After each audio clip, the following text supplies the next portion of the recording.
All right, let's talk about the Great Depression. It's one of those huge moments in history that you hear about all the time.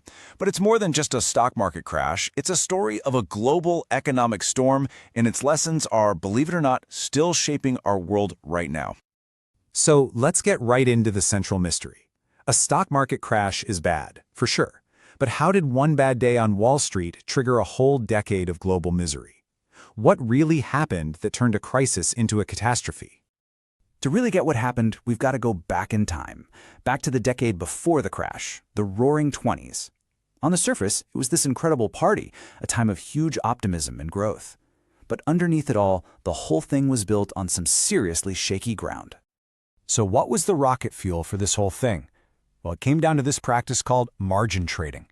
Basically, it let regular people, not just the super rich, place massive bets on the stock market using borrowed cash. It was exciting, it felt like a sure thing, and almost everyone was doing it. And this is where things get, well, kind of crazy. People were controlling $10 of stock for every $1 they actually owned. Think about that. It meant that if the stock just dipped a little bit, you didn't just lose your investment. You were completely wiped out and owed the bank a ton of money you didn't have. So yeah, that rubber band analogy, it's perfect. The whole system was just stretched and stretched, getting tighter and tighter. Everyone knew it couldn't last forever, but no one wanted to be the first to stop pulling. It was just waiting for something to make it snap. And now, it's time for the snap. This is the moment all that tension is finally released, with absolutely devastating results. You know, people think of the crash as this one single awful day. But it wasn't. It was more like a slow-motion train wreck. Things started to get shaky in 1928. By October 1929, that nervousness turned into a full-blown panic. Then came Black Tuesday, when literally everyone tried to sell their stocks at the exact same time and found out there was nobody left to buy them. The money vanishing overnight, that was bad. But the real damage, the deeper wound, was psychological.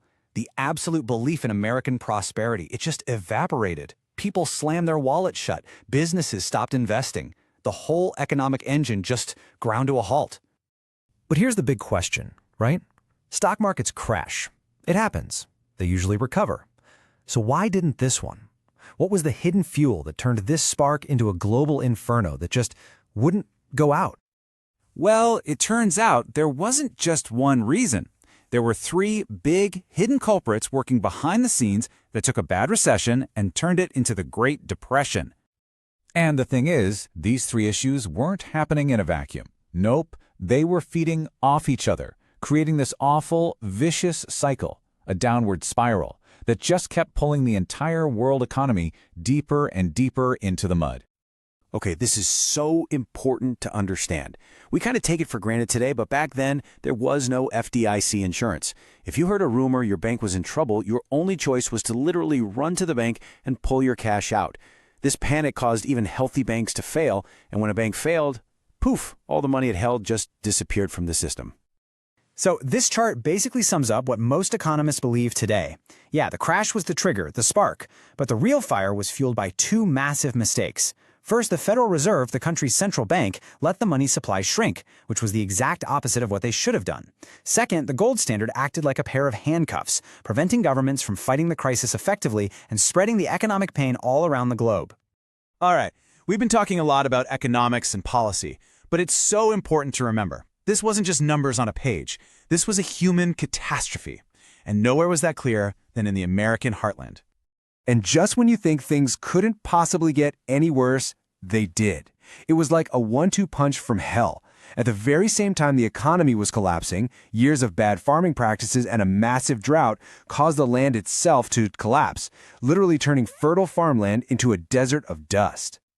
This wasn't just a bad drought. It created an entire generation of refugees in their own country. We're talking about more than 300,000 people forced from their homes, packing up whatever they could into beat-up cars and heading west, hoping for a miracle.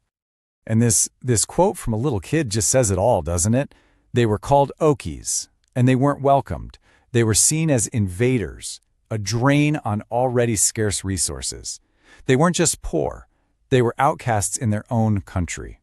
So how do you come back from something like this? How did this nightmare finally end? And maybe most importantly, what did we learn from it all? Okay, so here's a bit of a plot twist. A lot of people think it was the New Deal government programs that single-handedly saved the day, and those programs were super important for creating a safety net and long-term reform. But the economic data shows the main engine of the actual recovery was monetary policy, specifically breaking free from those golden handcuffs of the gold standard. That's what finally allowed the economy to breathe again. I mean, listen to this. This is incredible. This is a modern chairman of the Federal Reserve basically saying to the economists who figured it out, you were right. We screwed up badly. And because of you, we promise we won't make that same mistake again. That's a huge admission and a vital lesson learned. So in a strange way, out of all that pain came something incredibly important. All these systems we kind of take for granted today, insurance on our bank accounts, rules for the stock market, the idea that the central bank should step in during a crisis, they were all built from the ashes of the Great Depression, designed to make sure this could never, ever happen again. And that's really the question we're left with, isn't it? We learned the painful lessons from the last great crisis, and that knowledge helped us avoid a total catastrophe in 2008. But our world is so much more complicated now.